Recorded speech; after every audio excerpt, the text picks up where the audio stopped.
Once upon a time, there was a village girl named Adaku. She was young, hopeful, dreaming of a life beyond her small home. Her heart raced as she stepped onto the busy Lagos streets, the city alive with chaos and opportunity. Every step felt heavy, yet thrilling, as the sun reflected off dusty cars and bustling vendors. Adaku's eyes widened at the towering buildings, the noise, the smell of fried yam and spicy suya mingling with exhaust fumes. She felt small, swallowed by the city, yet drawn forward by an unexplainable pull. Somewhere in this immense city, her destiny awaited. At the gates of a grand mansion, Adaku met Chuka.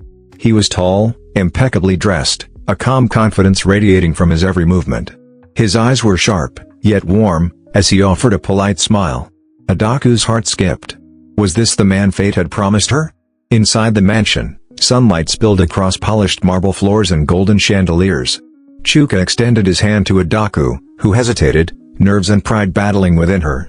She finally took his hand, trusting, trembling, yet determined to hold her ground. The grand hall seemed to echo with possibilities. Adaku tried to stand taller, adjusting her bag, composing her words carefully. Chuka observed silently, his gaze assessing, yet gentle. In that moment, a silent understanding passed between them, a fragile connection, ready to grow or shatter. Days passed as Adaku adapted to the mansion.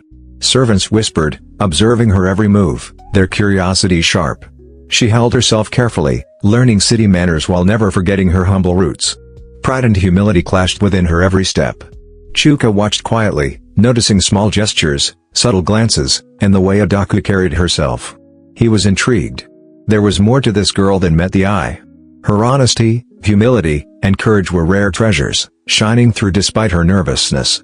One morning, Adaku received a call from her mother.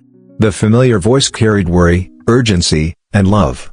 Adaku hesitated, guilt surging through her veins. Lagos life had pulled her forward, yet her heart remained tethered to the village she had left behind. Her father's unexpected arrival threw everything into chaos. Adaku froze, clutching her bag tightly. Chuka's calm gaze watched every reaction. Her father's tired, gentle eyes met hers, and she realized the weight of every decision she had made in the city. The walls of pride were crumbling. Adaku's heart ached as she confessed her missteps, lies, and delayed calls. Every word shook her, yet brought a strange relief. Chuka remained silent, observing, calculating, yet visibly affected. The truth had finally reached him, honesty and humility, fragile but powerful. The mansion courtyard seemed tense, shadows long under the late afternoon sun. Adaku's confession hung in the air. Chuka's arms relaxed slightly, subtle pride giving way to admiration. The lesson was clear, pride could be costly, humility precious. Returning secretly to her village, Adaku felt the earth beneath her feet grounding her spirit. Her mother ran to embrace her, tears streaming, forgiveness pouring out in warmth. The city had taught her lessons, yet the village reminded her of her roots, love, and humility. Adaku adjusted to life between two worlds. In Lagos, she walked with poise and respect, humility guiding her steps. In her village, she cherished family, laughter, and simple joys. Balance became her new strength, lessons etched deeply into her soul. Chuka observed her transformation, quietly, patiently. His heart softened, pride tempered by understanding. Adaku had changed him too, revealing that love requires patience, humility, and respect. The mansion no longer felt like a stage for power, it became a place for growth. Adaku's parents, visiting often, marveled at her evolution. Pride had almost destroyed her, humility had rebuilt her. Chuka, too, recognized the rare treasure of her character. The lessons of Lagos and her village had converged beautifully, shaping a woman ready for life's trials and triumphs.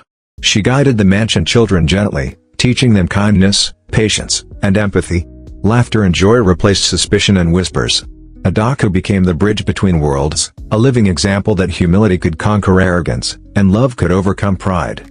Even in social gatherings, Adaku's elegance combined with humility drew admiration. Friends whispered, impressed by the balance she carried effortlessly.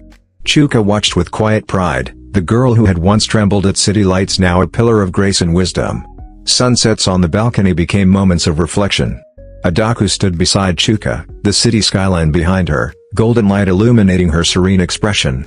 She understood the price of pride, the value of patience, and the power of humility. Every struggle had forged this moment. The mansion had changed, but so had its inhabitants. Pride had been tested, humility embraced, and love strengthened. Adaku and Chuka stood together, ready for any challenge, their hearts aligned. The lessons of life, costly but invaluable, had been learned fully. Adaku's story became a quiet legend in the mansion. Servants, friends, and family whispered of her courage, resilience, and humility. Chuka never forgot the girl who had walked in nervous, full of hope, and emerged a woman of strength and grace. The price of pride had been paid, wisdom earned. As the sun set over Lagos, Adaku and Chuka gazed together across the city, hearts intertwined, lessons remembered. Pride had tested them, love had carried them, and humility had triumphed. In that moment, everything felt right. The story was complete, but the journey of their lives had only begun.